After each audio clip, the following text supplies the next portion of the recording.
With a win against the Atlanta Hawks, the Brooklyn Nets can track down the New York Knicks for the Atlantic Division lead. Joe Johnson taking on his former team, the Atlanta Hawks. We are in the second quarter. C.J. Watson gets it to the aforementioned Joe Johnson, who pulls and drains a three-pointer. He had 18 points and 3 rebounds in the game. Brooklyn up by 3 later. John Jenkins nearly loses the ball, and then just takes a three-pointer and buries it. He had 7 points in the game. That tied it at 32.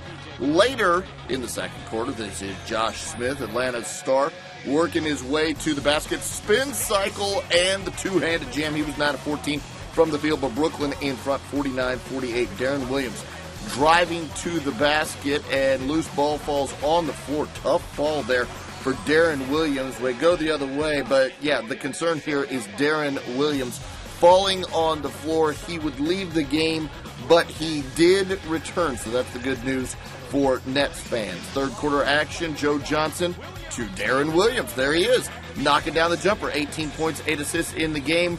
We are tied at 53, and then you see the hustle from the Hawks. Kyle Korver saves it to Al Horford up ahead the other way, and there's Josh Smith with the jam. He had 21 points in the game. Later in the third quarter, Deron Williams driving and passing to Reggie Evans for the layup. What a game he had.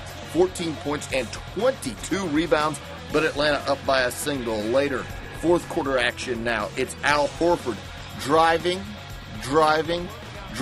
and perhaps a bit lucky, flings that one up in the air, gets the basket and the foul. He had a huge game, 22 points, 11 rebounds, but Brooklyn up by a pair. Watch it one more time. Yeah, that's a rainbow shot right there.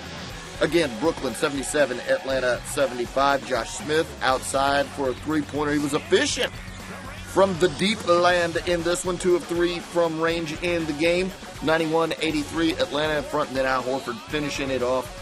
96-83 at that point. Atlanta goes on to win it by a dozen. Final score 105-93.